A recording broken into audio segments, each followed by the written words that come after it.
नमस्कार दोस्तों, मेरा नाम है हितेश और स्वागत करता हूं इस वीडियो में। दोस्तों, इस वीडियो में हम बात करेंगे जो आप स्पेशल बीएड कर रहे हैं उसका जो फोर्थ पेपर है उसके दो पार्ट हैं।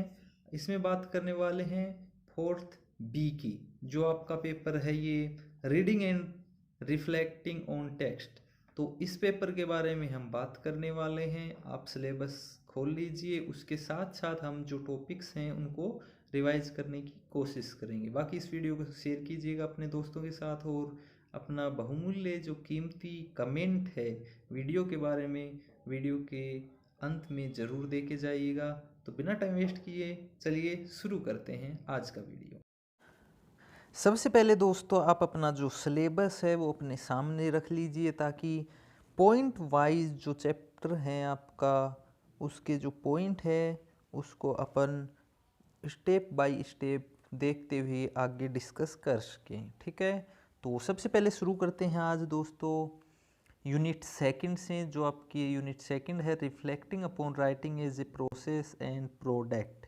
तो उसका पहला टॉपिक देखते हैं दोस्तों। पहला टॉपिक है उसका understanding writing as a process. Content, उसके अंदर ऑप्शन है इंटेंट, ऑप्शन नहीं सॉरी, उसके सब पॉइंट हैं इंटेंट, ऑडियंस एंड ऑर्गेनाइजेशन। तो सबसे पहले हम बात कर लेते हैं इसका। मैं बेसिक बता देता हूँ सबसे पहले। तो जैसा कि अपन करते हैं कि इसके अंदर मामला मसाला क्या करना है वही हम बात करते हैं। तो जो बेसिक है ये दिया गया है अंडरस्टैंडिंग राइटिंग। मतलब हमें जो राइटिंग प्रोसेस है, कैसे लिखते हैं, कैसे शुद्ध लिखते हैं, किस प्रकार से अच्छा सुंदर जो दूसरे को आकर्षित करे, टू द पॉइंट हो। और जो बोलते हैं ना गागर में सागर भरना, आपने कहावत सुनी होगी, उस प्रकार का कैसे लिखें। ठीक है, यानी शॉर्ट एंड स्वीट, इस प्रकार की जो राइटिंग होती है जो दूसरे को एक नज़र में देखते ही अट्रैक्ट करे, इस प्रकार की राइटिंग कैसे करें। मेन मसला जो इसमें है वो हम यही देखेंगे। ठीक है, फिर जो पहला आपका टॉपिक वही है understanding writing as a process. तो एक राइटिंग जो है वो एक प्रक्रिया है, उसको समझना है पहले टॉपिक में।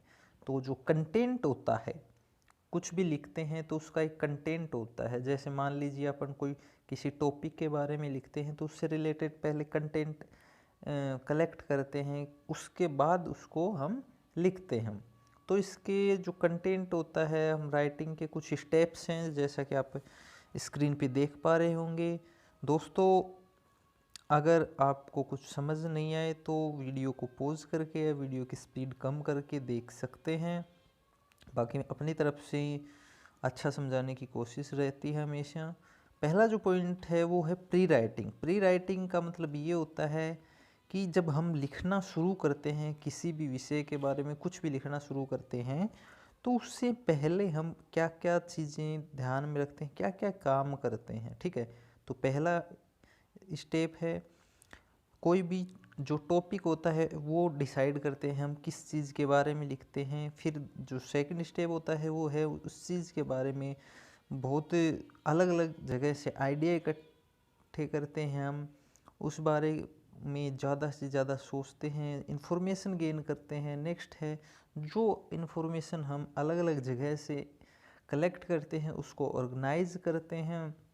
बाकी इसके अगर डीप पढ़ना है तो मैंने बता दिया आपको, वीडियो की स्पीड कम करके या इसको पढ़ सकते हैं। ठीक है, फिर जो नेक्स्ट स्टेप आता है, फिर आता है प्री राइटिंग के बाद आता है ब्रेन स्टॉर्मिंग या ड्राफ्टिंग। तो ये ब्रेन स्टॉर्मिंग का मतलब ये होता है कि जो हम राइटिंग करते हैं कोई भी किसी भी टॉपिक को, हमने सबसे पहले प्री राइटिंग में हमने टॉपिक डिसाइड कर लिया, उसके बारे में इंफॉर्मेशन इकट्ठी कर ली, फिर आता है जो ब्रेन स्टॉर्मिंग। तो इसके अंदर कुछ काफ़ी चीज़ें हैं, जो पॉइंट्स हैं। जो पहला है check what you have written. उसके लिखने के बाद देखते हैं क्या लिखा है। रीड योर राइटिंग साइलेंट, यानी जो हमने राइटिंग की है उसको देखें, अपनी गलतियों को, कहीं कुछ गलती है नहीं है।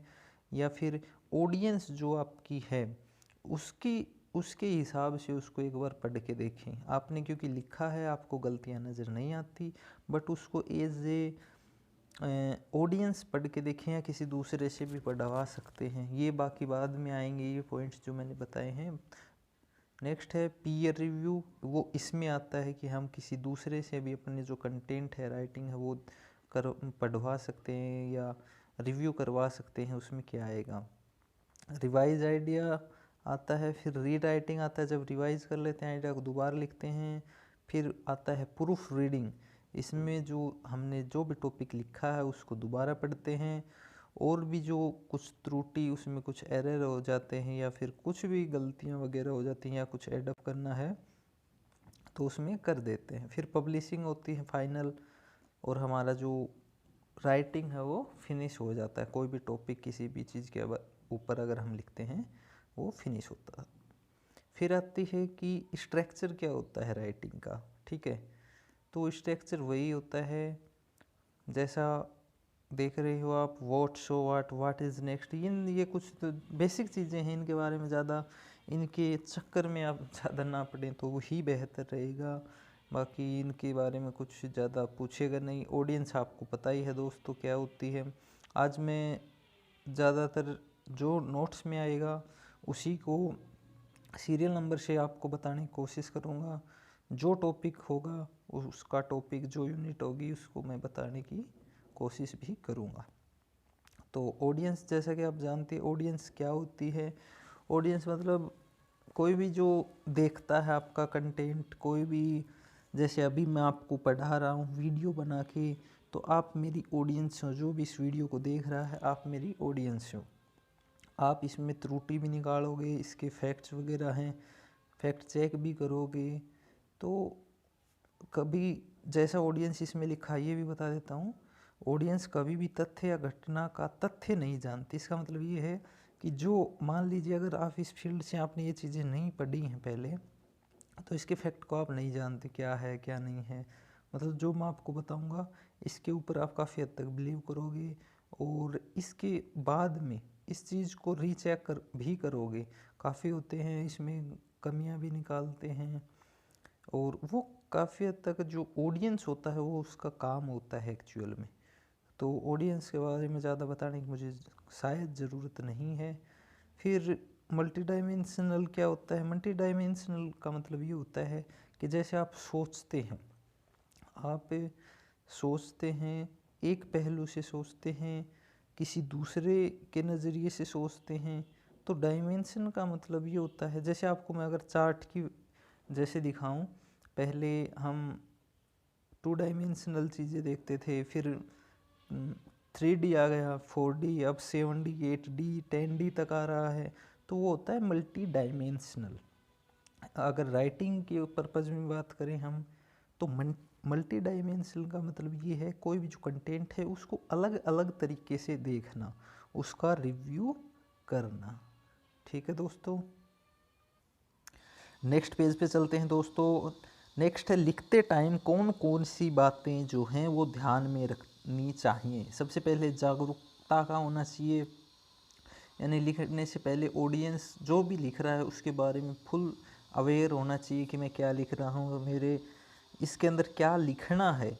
और ये नहीं है कि आप लिखने लग गए बट उस चीज़ में आपका इंटरेस्ट वगैरह नहीं हो, उस चीज़ को आप पसंद नहीं करते, तो उसकी जो गहराइयों में जाने वाली जो बात होती है वहाँ आप नहीं जा पाएंगे, और आपका जो राइटिंग है आप जिसके बारे में लिख रहे हैं वो ज़्यादा इतना उसके अंदर दम आएगा ही नहीं। नेक्स्ट है रिसर्च करनी चाहिए। जो भी टॉपिक आप या कंटेंट आप चूज़ करते हैं उसके जो पॉइंट्स हैं उनको आप प्रॉपर तरीके से कवर करें, इस चीज़ का भी आपको ध्यान रखना चाहिए। क्या क्या उसके अंदर पॉइंट्स के अंदर क्या क्या मैटर डालना है, क्या क्या इनिशियल मैटर है उसके अंदर, वो सारी चीज़ें आपको ध्यान रखनी चाहिए। फिर आता है इंस्पायर। फिर मतलब मान लीजिए आप कोई भी टॉपिक ही तैयार करते हैं, या चलो टॉपिक के ऊपर एग्जांपल लें, तो उसके अंदर स्पार्क क्वेश्चंस होने चाहिए। मतलब ऐसे क्वेश्चंस कि जो व्यक्ति को अट्रैक्ट करें, ऐसी टैगलाइन होनी चाहिए जो पढ़ते व्यक्ति कोई भी जो है वो एक इम्प्रेशन ज़रूर दे, यानी एक बार तो उसको ज़रूर देखे कि इसके अंदर क्या हो सकता है, नए आइडियाज़ हों, कंटेंट आपका थोड़ा डिफरेंट हो, और जो इंटरटेनमेंट वगैरह इन चीज़ों का सबका ध्यान रखना ही चाहिए। फिर आता है वॉइस का, जो आपने कंटेंट के अंदर आवाज़ है, या आवाज़ का मतलब ये होता है जिस कैरेक्टर के ऊपर आप लिख रहे हैं, या फिर हम बात करें कि जो जिस मुद्दे के ऊपर लिख रहे हैं उसकी आवाज़ हो, या फिर उसका जो मेन कैरेक्टर है वो सॉलिड होना चाहिए आपका। ठीक है। नेक्स्ट है आई प्लेजिंग का मतलब ये है कि आर्टिकल जो आपने लिखा है वो देखने में अच्छा हो। जैसे आप स्क्रीन पे देख रहे होंगे ये राइटिंग है शायद आपको अच्छी नहीं लग रही होगी। इसी जगह आप अगर बहुत ही सुंदर राइटिंग हो तो आपको शायद अच्छी लगती। बाकी आई प्लेजिंग होना चाहिए, मतलब कहने का ये है कि उसमें पिक्चर्स भी होने चाहिए और राइटिंग फॉर्मेट में भी होना चाहिए, मतलब एक सुंदर सा देखते ही आंखों को ऐसा लगे हाँ यार पढ़ने को मन करे। ठीक है। फिर आता है टाइटल होना चाहिए, टाइटल यथास्थान नकारात्मक शब्दों, ये सारी चीज़ें आप आराम से कर सकते हैं। फिर प्रमोशन आ गया, निष्कर्ष, ये आप आराम से दोस्तों। जो नेक्स्ट टॉपिक है दोस्तों आपका है ग्रामर का। ग्रामर ये आपका जो understanding writing as a process है, इसमें हमने पहले कंटेंट पढ़ लिया। अब आता है लैंग्वेज। तो लैंग्वेज में दोस्तों आपके 3 सब पॉइंट्स दिए गए हैं, जिनमें पहला है ग्रामर, वोकेबलरी और स्पेलिंग। तो ग्रामर क्या होता है, लेमन लैंग्वेज में बताऊं तो व्याकरण जो होता है भाषा के लिए, कोई भी लैंग्वेज हो, चाहे वो हिंदी हो, इंग्लिश हो, या कोई भी लैंग्वेज हो, जिसका ग्रामर होता है वो, जैसे हम घर बनाते हैं तो ईंटें लगती हैं, जो वर्ड्स होते हैं वो ईंट होती है, और जो सीमेंट लगती है वो होता है व्याकरण। यानी शब्दों को जोड़ने का काम कौन करता है, व्याकरण। बिना सीमेंट के घर नहीं बन सकता, इसी प्रकार से बिना व्याकरण की भाषा का काम नहीं चल सकता है। बाकी भाषा अगर जैसे नोट्स में लिखी है, जैसे रिटर्न में बात करें कैसे लिखें, तो भाषा जो है व्याकरण भाषा की आवाज़, उसकी संरचना है।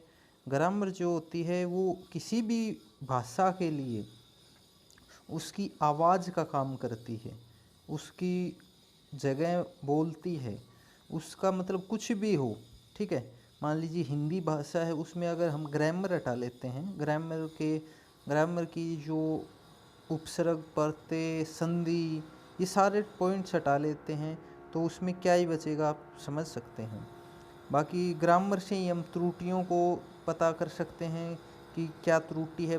यानी ग्रामर एक ऐसा टूल है हमारे पास, कोई भी मान लीजिए अशुद्धि है, कोई भी नियम देखना है तो हम कहाँ देखते हैं, ग्रामर में देखते हैं। वो चाहे किसी भी विषय का हो, हम ग्रामर को ही यूज करते हैं। बाकी आप पढ़ सकते हैं, नोट्स आपके सामने है, ज़्यादा कुछ है नहीं।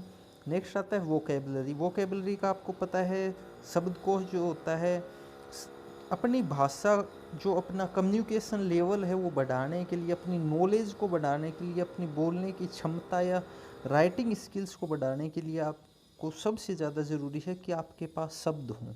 शब्द का मतलब होता है वोकेबलरी।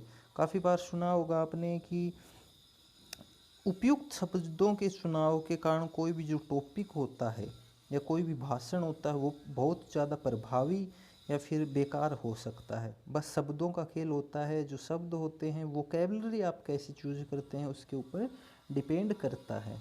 ठीक है दोस्तों।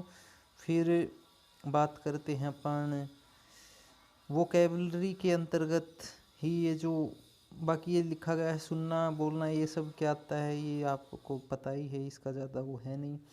फिर वोकैबुलरी जो होता है, शब्दकोश जो होती है, इसका हम देख लेते हैं कितने प्रकार के होते हैं। एक तो सामान्य शब्द होता है, एक ही शब्द के जो हिंदी में या आप इंग्लिश में भी पढ़ते हैं समानार्थी, मतलब जो सिनोनियम्स होते हैं, एंटोनियम नहीं, सिनोनियम्स जो होते हैं उनको समानार्थी शब्द कहते हैं, जिनके एक ही शब्द के कई समान अर्थ निकलते हैं। मतलब शब्द एक होता है पर उसके अर्थ अनेक निकलते हैं।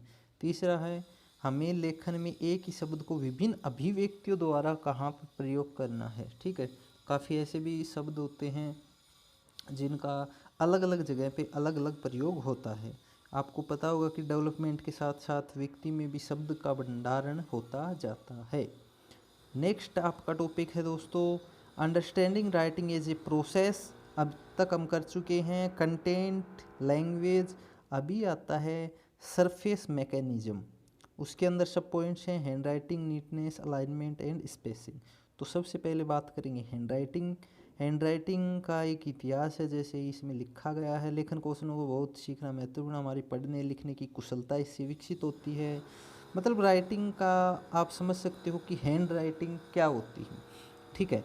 जो भी आप राइटिंग पढ़ रहे हैं अपन, क्योंकि राइटिंग का ही टॉपिक है, उसके अंदर सब टॉपिक पढ़ रहे हैं हैंड राइटिंग का, तो राइटिंग मेन है। विदाउट हैंड राइटिंग हम कुछ भी होमवर्क करते हैं, कोई भी कुछ भी लिखते हैं तो हैंड राइटिंग बहुत ज़रूरी है। सुंदर हैंड राइटिंग होना या फिर नॉर्मल हैंड राइटिंग होना या फिर बहुत ख़राब हो या बहुत अच्छी हो, ये डिपेंड करता है कि आपकी हैंड राइटिंग कैसी है, यानी कैसी नहीं है। दोस्तों हम ये कह सकते हैं कि हैंड राइटिंग की लिखावट भी आपका जो कंटेंट है या फिर स्क्रिप्ट जो आप लिख रहे हैं, कुछ भी आप लिख रहे हैं, उसकी शोभा को बढ़ाने में बहुत ज़्यादा मदद करती है, ठीक है।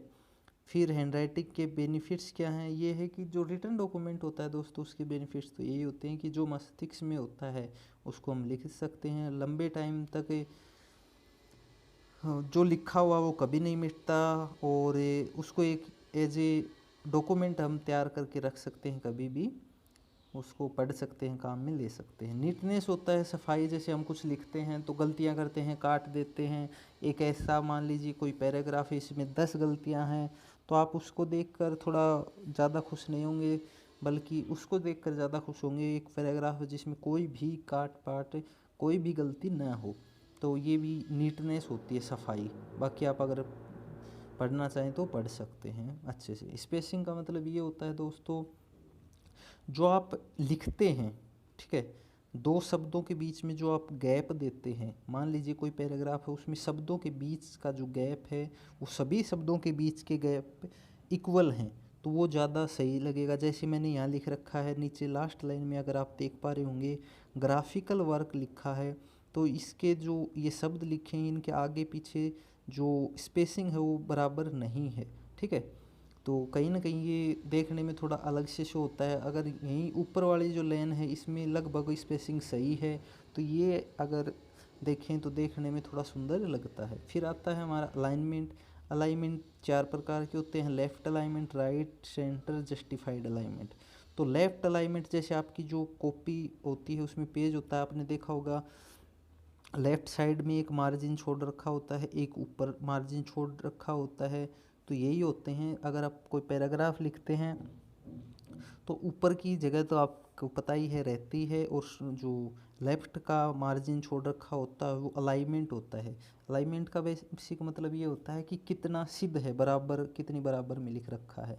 इक्वल जो लाइन लिखते हैं हम, स्टार्टिंग जो होती है उनकी एक बराबर से हो रही है, तो लेफ़्ट ख़त्म हम एक बराबर में कर रहे हैं तो वो राइट अलाइनमेंट हो जाएगा।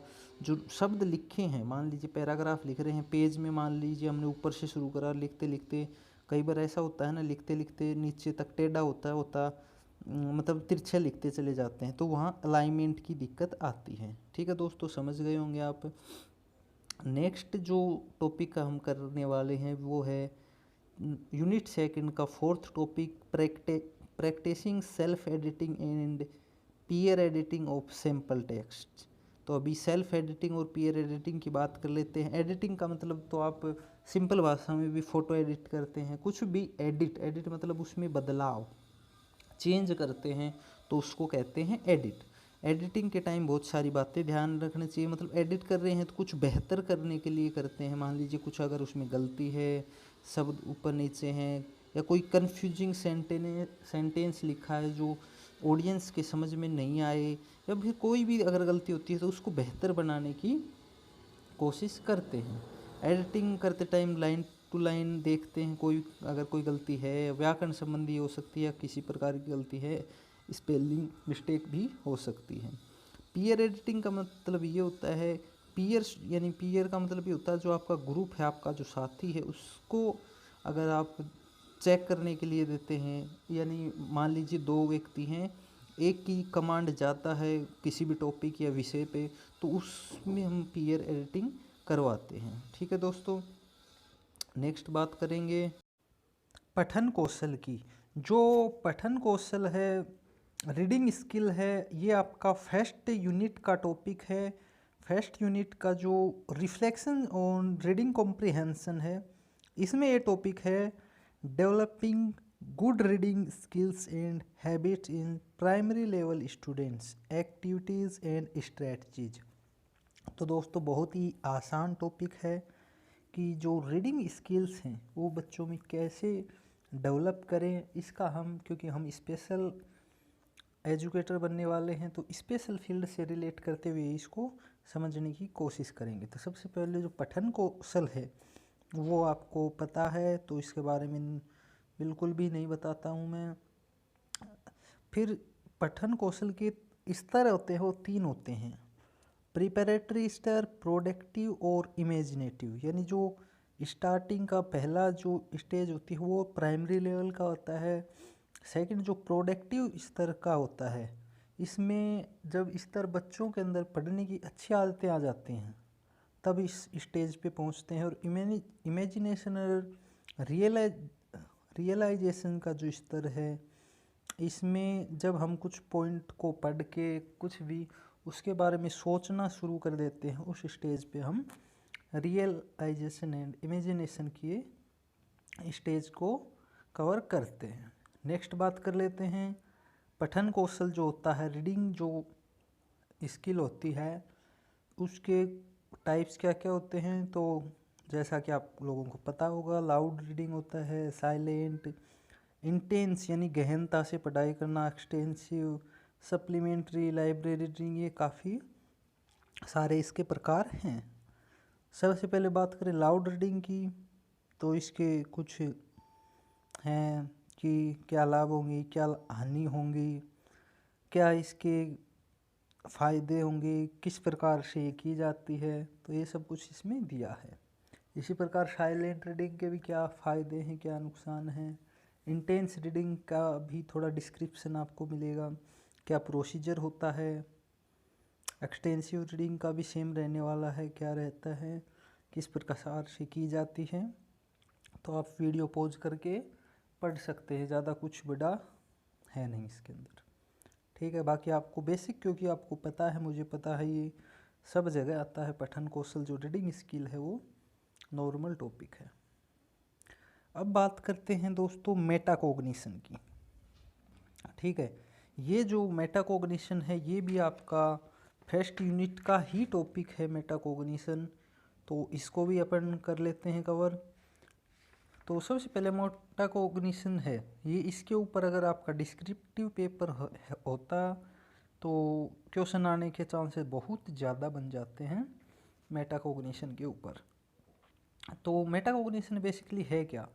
ये एक प्रोसेस होती है जिसमें हम जो अपना सिलेबस होता है, पाठ्यक्रम होता है, या फिर कोई भी जो काम होता है उसके ऊपर सोचते हैं। और मान लीजिए हमें कोई स्टार्टअप शुरू करना है, तो हम उसके बारे में गहनता से अध्ययन करते हैं, जानकारी इकट्ठा करते हैं, उस चीज़ से अच्छी तरह से रूबरू हो जाते हैं। वही अगर देखें तो मेटाकॉग्निशन ही होता है उसके बारे में, कि किस प्रकार से उसकी अप्रोच क्या लगेगी, क्या स्ट्रेटजी से वो आगे बढ़ेगा, किस प्रकार से इम्प्लीमेंट करेंगे, ये सारी चीज़ें उसके अंदर आती हैं। जैसे इसमें दे रखे मेटाकॉग्निटिव फेज दे रखे हैं: planning in development, carrying out and plan, examining how well it done. तो वही सारी चीज़ें हैं जो मैंने आपको बताई, इकट्ठा करना, उसको कैसे इम्प्लीमेंट करना, क्या स्ट्रेटजी यूज करनी है, वो सारी चीज़ें इसके अंदर आती हैं। मेटाकॉग्निशन के फ़ायदे क्या क्या होते हैं, क्या क्या इसके बेनिफिट्स हैं। तो सबसे पहला है कि एक्सपीरियंस मिलता है, अवेयर हो जाते हैं हम, मेटाकॉग्निटिव स्किल्स आ जाती हैं। स्किल्स वगैरह आप स्क्रीन के ऊपर आराम से वीडियो को स्लो करके पढ़ सकते हैं। और दोस्तों आप सबसे एक रिक्वेस्ट और है, हमारे चैनल को ज़्यादा से ज़्यादा सपोर्ट कीजिए, अपने दोस्तों के साथ शेयर कीजिए, उनसे सब्सक्राइब के लिए बोलिए।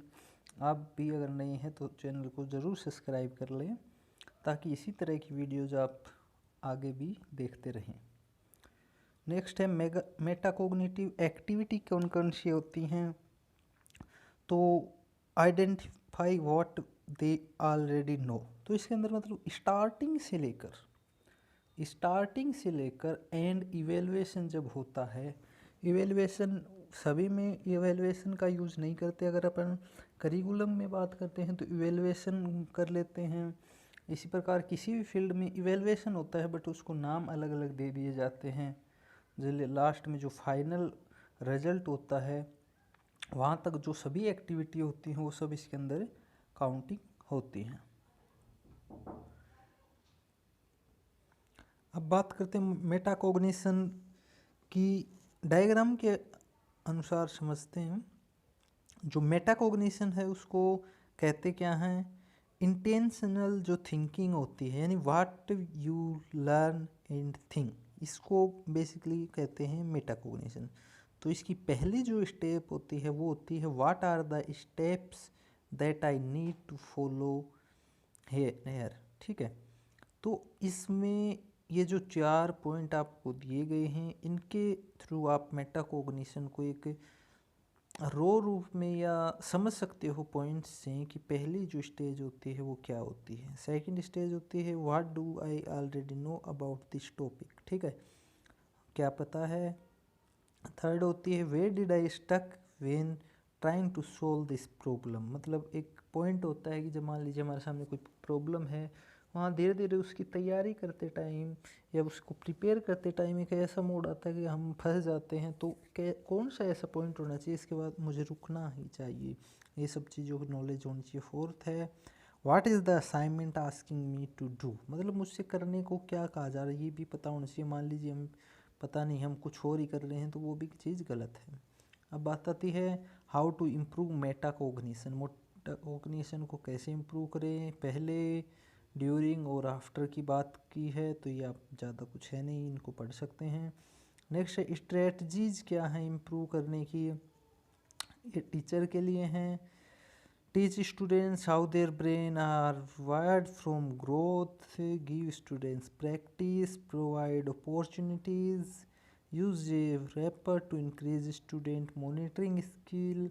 तो ये सारी चीज़ें आप बना के लिख सकते हैं, ज़्यादा कुछ है नहीं। अब नेक्स्ट आता है आपका टॉपिक पिक्चर डिस्क्रिप्शन, ये आपका सेकंड यूनिट का टॉपिक है। पिक्चर डिस्क्रिप्शन जो है, ये जो आपका सेकंड यूनिट का सेकंड पार्ट है, प्रैक्टिसिंग इंडिपेंडेंट राइटिंग, इसके अंदर है। इंडिपेंडेंट राइटिंग का मतलब ये होता है कि आप अपनी मर्जी के, अपने विचारों, अपने आइडियाज़ के अनुसार, आपकी सोच के अनुसार जो भी लिखने हो वो लिख सकते हैं। अब बात कर लेते हैं पिक्चर डिस्क्रिप्शन की। तो इसमें अगर मैं मोटा मोटा बता देता हूँ कि पिक्चर डिस्क्रिप्शन में ये होता है कि आपको सबसे पहले एक पिक्चर दे दी जाती है, दिखाई जाती है, या फिर कोई भी एक सीन आपको दिखाया जाता है, उसको आपको अपने शब्दों में डिस्क्राइब करके लिखना है कि आपने क्या देखा, आप उसको किस तरह से, क्या नज़रिया है आपका जिस जो आपको उसको देख रहे हैं। तो ये सारी चीज़ें पिक्चर डिस्क्रिप्शन के अंदर ही आती हैं। इसके अंदर आप कितने भी एग्जाम्पल, वोकेबलरी, किस प्रकार की भाषा का प्रयोग करते हैं, ये सारी चीज़ें आपके ऊपर डिपेंड करती हैं। नेक्स्ट आता है एक्सपेंशन ऑफ आइडियाज़, ये भी इसी के नेक्स्ट टॉपिक है प्रैक्टिसिंग राइटिंग में। तो एक्सपेंशन ऑफ आइडिया जो है, इसका मतलब ये होता है कि जब हम किसी आइडिया को सुनते हैं या फिर हमारा दिमाग में कोई आइडिया आता है, तो अपनी तरीके से, ठीक है, मान लीजिए हमने किसी के थ्रू कोई आइडिया सुना, तो हम अपनी नॉलेज लगा के उसको एक्सपेंशन कर देते हैं उस आइडिया का, उसमें मॉडिफिकेशन करते हैं, उसको और अधिक बेहतर कर देते हैं। तो वो होता है एक्सपेंशन ऑफ आइडिया। बाकी आप पढ़ सकते हैं स्क्रीन के ऊपर, ज़्यादा कुछ है नहीं। एजेंडा आता है नेक्स्ट, ये सेकंड है प्रैक्टिसिंग डेली लिविंग राइटिंग है। एप्लीकेशंस आपको पता है, एजेंडा, मिनट्स, नोट टेकिंग, ये सारी चीज़ें अभी कवर कर लेते हैं। एजेंडा का अर्थ होता है कि मान लीजिए कोई मीटिंग होती है या फिर एक लेक्चर ही होता है, तो प्रॉपर वे ये होता है कि आप उससे पहले उसमें जो होने वाला है, जैसे अपन लेसन प्लान बनाते हैं, वो भी एक टाइप का एजेंडा ही होता है कि स्टार्टिंग के 5 मिनट में आपको ये काम करना है, उसके बाद 5-7 मिनट में आपको ये करना है। इस प्रकार आप एक प्रॉपर फॉर्मेट बना लेते हैं। उसी प्रकार कोई मीटिंग वगैरह होती है, कुछ भी होता है, तो उसका एक एजेंडा तैयार होता है कि इस टाइम में हमें ये चीज़ें डिस्कस करनी है, इन चीज़ों की बात करनी है, तो उस चीज़ को हम बोलते हैं एजेंडा। मिनट्स ऑफ मीटिंग भी यही होती है कि आप स्टार्टिंग से लेके लास्ट तक, जैसे आप कभी कोई पार्टी वगैरह होस्ट करते हैं तो उसमें स्टार्टिंग से लास्ट तक की मिनट्स ऑफ मीटिंग लिखी जाती है कि स्टार्टिंग में 10 बज के, मान लीजिए 10:05 पे हमारे गेस्ट आएंगे, 10:05 से 10 तक 5 मिनट हमारी वंदना होगी या फिर जो भी स्वागत होता है वो होगा। इस प्रकार हम पूरा मिनट्स ऑफ मीटिंग बना लेते हैं। बाकी पॉइंट्स को आप पढ़ के बहुत अच्छे से समझ भी सकते हैं, ज़्यादा कुछ है नहीं। चेकलिस्ट के बारे में आप लोगों को बताने की ज़रूरत है नहीं। चेकलिस्ट वही होता है जिसके अंदर बहुत सारे पॉइंट्स होते हैं, उसको चेक करना होता है सही है गलत है। तो आप चेकलिस्ट का यूज आप बखूबी जानते हैं, मुझे विश्वास है, तो ज़्यादा बताने की ज़रूरत है नहीं। नोट टेकिंग ये होता है दोस्तों कि मान लीजिए आपका लेक्चर चल रहा है, तो नोट टेकिंग का मतलब ये होता है जो मेन पॉइंट्स होते हैं लेक्चर के, किसी भी मान लीजिए मीटिंग वगैरह होती है तो सब किसी में ये होता है कि आप जो मेन पॉइंट्स होते हैं उनको सिस्टमेटिक तरीके से लिख लेते हैं, ठीक है। नोट टेकिंग में एक वो होता है, ये नहीं होता है कि आप डिस्क्रिप्शन लिख रहे हैं, ये होता है जो मेन पॉइंट होते हैं बस वही लिखते हैं। इसको डायग्राम के द्वारा भी आप वो कर सकते हैं। मान लीजिए आपने एक समझने के लिए डायग्राम, चित्र वगैरह कुछ बना लिया जिसमें आपने पॉइंट्स नोट कर लिए, ये सारी चीज़ें नोट टेकिंग में ही आते हैं। अब आते हैं मेथड्स ऑफ नोट टेकिंग। तो ये द कर्नल मेथड है, इसके अंदर कुछ ये 6R हैं, record, reduce, recite, reflect, review, recapitulation, ये सारी चीज़ें आती हैं। रिकॉर्ड होता है सबसे पहले, रिड्यूस करते हैं, फिर रिसाइट करते हैं, जो पॉइंट्स होते हैं उनको रिफ्लेक्ट करते हैं, उन चीज़ों को रिव्यू करते हैं, रिकैप्चुलेशन होता है, पुनर्विचार, लास्ट में यही सब होता है, ज़्यादा कुछ है नहीं नोट टेकिंग के अंदर। फिर जो नेक्स्ट वो आती है, पहली हमने पढ़ी the Cornell method. Note taking का सेकंड है SQ3R। एस मीन क्यू और 3R रीड, रिकॉल, रिव्यू, ठीक है। तीसरा है concept map in mind map. तो लेक्चर के दौरान जब पॉइंट्स एक उसके सब पॉइंट्स को शाखाओं में बांट दिया जाता है, माइंड मैप कहलाता है। यानी हम किसी भी टॉपिक की एक हायरार्की या डायग्राम कह सकते हैं अपन लेमैन लैंग्वेज में, कि अपन चित्र सा बना लेते हैं जिससे हम आसानी से उसको अपनी अकॉर्डिंग सुविधा के अनुसार बनाते हैं जिससे को हम समझ सकें। नेक्स्ट है चार्टिंग, चार्ट बना लेते हैं हम किसी भी चीज़ का, वो भी नोट टेकिंग के अंदर ही आता है। नेक्स्ट टॉपिक है दोस्तों प्रैक्टिसिंग इवेलुएटिंग स्टूडेंट्स राइटिंग। ये आपका जो सेकंड टॉपिक है उसका फर्स्ट जो पार्ट है उसका लास्ट टॉपिक है। Practising evaluating students writing using parameters, productivity, correctness, complexity, text organisation in literacy richness, ठीक है। तो अब बात करते हैं कि पैरामीटर्स क्या होते हैं, राइटिंग जो होती है उसको इवेलुएट कैसे करें पैरामीटर्स के थ्रू, ठीक है। तो स्टार्टिंग में जब बात करते हैं, कोई कुछ भी टॉपिक लिखते हैं, तो हमने जो सारी चीज़ें अभी राइटिंग में पढ़ी हैं, कंटेंट, लैंग्वेज, सरफेस मैकेनिज्म, ये जो इसके अंदर hand writing, neatness, alignment, spacing, vocabulary, spelling, intent, audience वगैरह, ये इन सब चीज़ों को ध्यान में रख कर जो भी होता है इन सब चीज़ों से करते हैं। फाइनल जब हो जाता है फिर जो वोकेबलरी, पैरामीटर्स और जो पीयर एडिटिंग वगैरह होती है उन सब चीज़ों को करते हैं अपन तैयार, ठीक है। फिर एक ये होता है कि मान लीजिए आप टीचर हैं और जो बच्चों की राइटिंग को असेस कर रहे हैं उनका इवेल्युएशन करना है, तो कुछ पैरामीटर्स होते हैं, ठीक है। इसी प्रकार एडिटर हैं तो भी आपके पास कुछ पैरामीटर्स निर्धारित होते हैं कि इन पैरामीटर्स को अपन चेक करते। पैरामीटर्स आपको अगर आसान भाषा में समझाऊं तो एक क्राइटेरिया होता है जिसको हर फील्ड में उसका हमें ज्ञान होना ज़रूरी है। वो पैरामीटर पार करने ही होते हैं। मान लीजिए आपको पास होना है तो एक पैरामीटर लगा दिया जाता है, एक क्राइटेरिया है कि इतने नंबर में आप पास होंगे। तो उसी प्रकार से पैरामीटर्स होते हैं। ठीक है, जैसे एग्जांपल दिया गया है, अगर ऐसे लिखना है आपको तो ऐसे के कोडिंग लिखेंगे। ये पैरामीटर है कि ऐसे अगर लिखेंगे तो हम एप्लीकेशन की तरह नहीं लिखेंगे। स्टोरी लिखनी है तो उसका एक क्राइटेरिया होता है कि स्टोरी में क्या क्या चीज़ें इंक्लूड होती हैं, उसके हिसाब से हम लिखेंगे। ठीक है, फिर आता है मेथड्स ऑफ डेवलपिंग असेसमेंट। तो ये भी आप ज़्यादा इसके ऊपर भी जोर नहीं दूंगा क्योंकि असेसमेंट आप पढ़ चुके हैं अच्छे से, और डेवलप कैसे करें असेसमेंट करना वो आपको सबको आता है, तो ज़्यादा बात इसके बारे में नहीं करेंगे। अब आता है फॉर्मेट ऑफ स्कोरिंग। तो इसका हम चेकलिस्ट के द्वारा कुछ, मान लीजिए आप राइटिंग चेक करें तो उसमें क्या चीज़ें चेक करेंगे, स्पेलिंग हो गया, स्पेलिंग, पंचुएशन है, कैपिटलाइजेशन है, जो फर्स्ट लेटर कैपिटल होता है, सिटीज़ का नाम कैपिटल होता है, व्यक्ति का नाम कैपिटल होता है, ये सारी चीज़ें कैपिटलाइजेशन में आ जाती हैं। ग्रामर का पोर्शन चेक करेंगे, फिर जो स्पेस है, अलाइनमेंट वगैरह, वो सारी चीज़ें आ जाती हैं।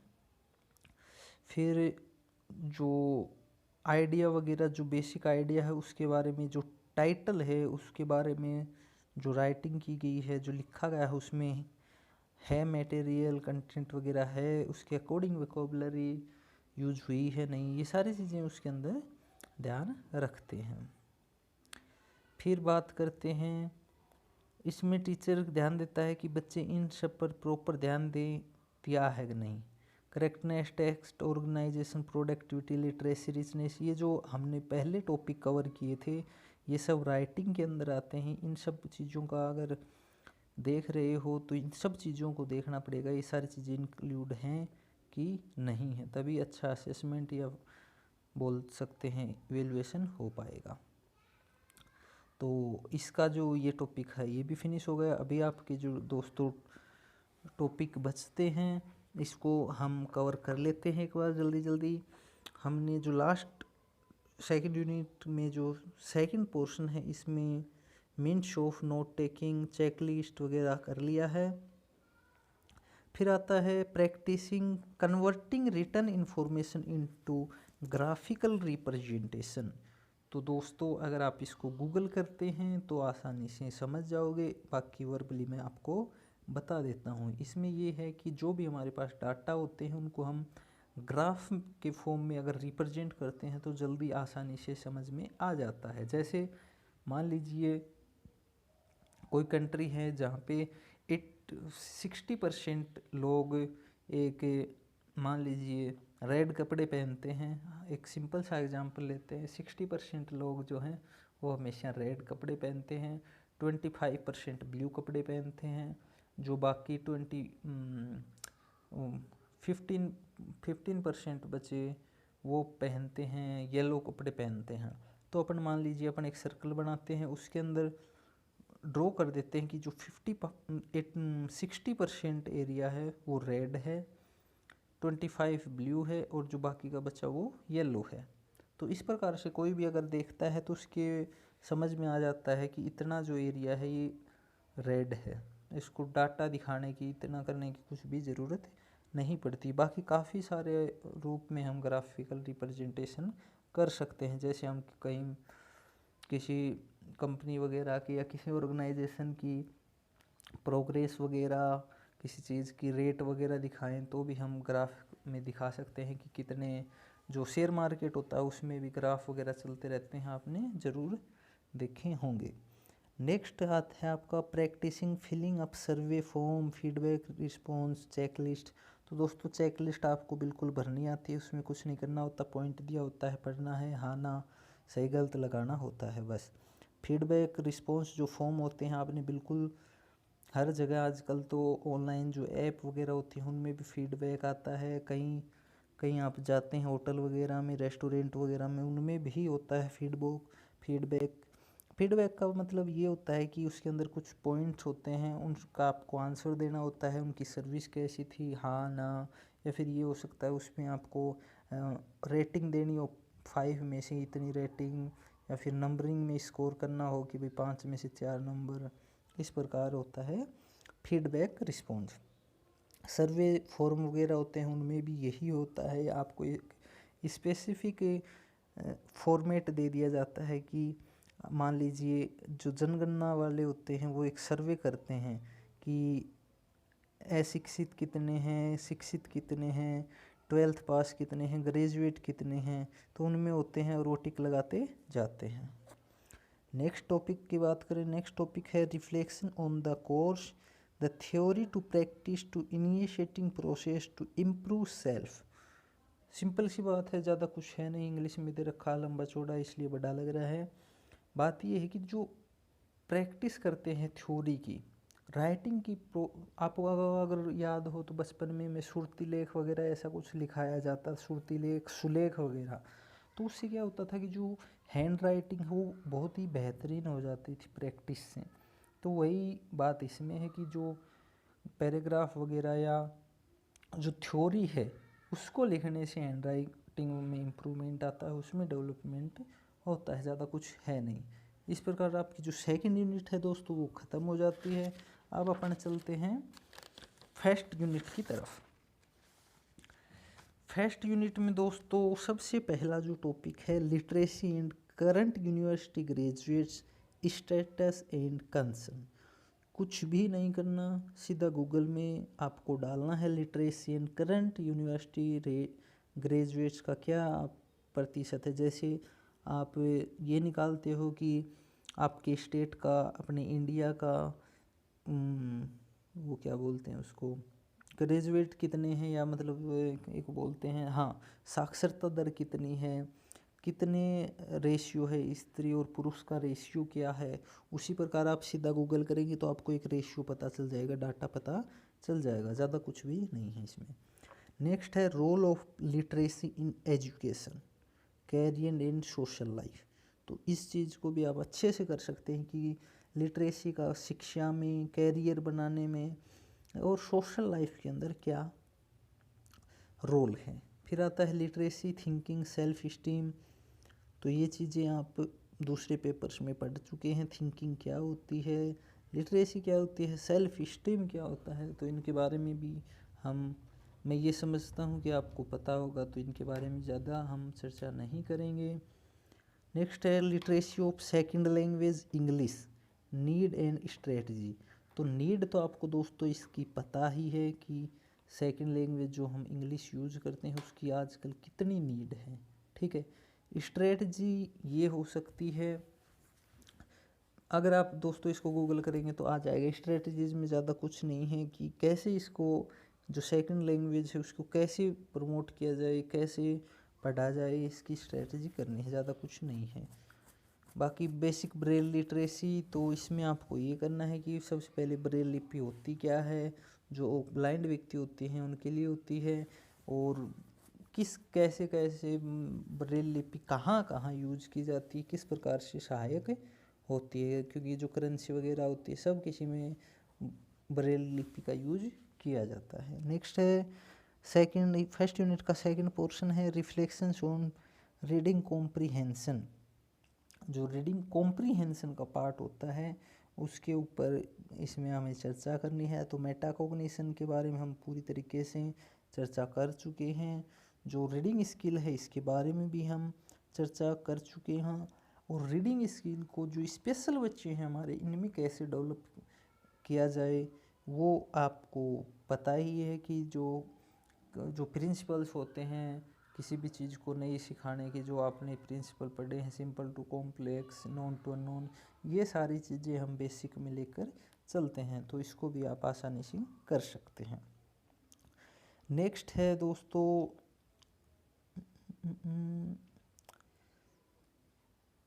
Skill development in responding to text. तो इसमें एक बार देख लेते हैं कि क्या क्या है।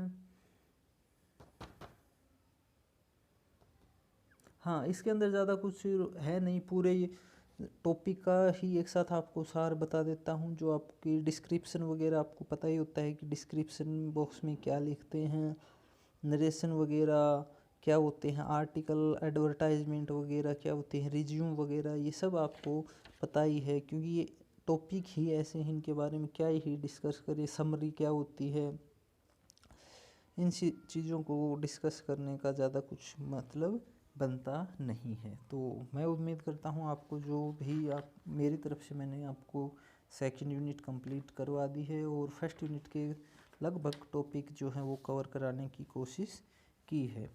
उम्मीद करता हूँ आपको वीडियो पसंद आई होगी, और वीडियो दोस्तों अगर अच्छी लगी तो दोस्तों के साथ शेयर कीजिए और सब्सक्राइब कर दीजिए हमारे चैनल को। कमेंट बॉक्स में अपना जो फीडबैक है वो ज़रूर दे के जाइएगा। अगली वीडियो तक दोस्तों पढ़ते रहिए, मुस्कुराते रहिए, हंसी खुशी के साथ रहिए। चलिए अगली वीडियो तक बाय बाय, टेक केयर।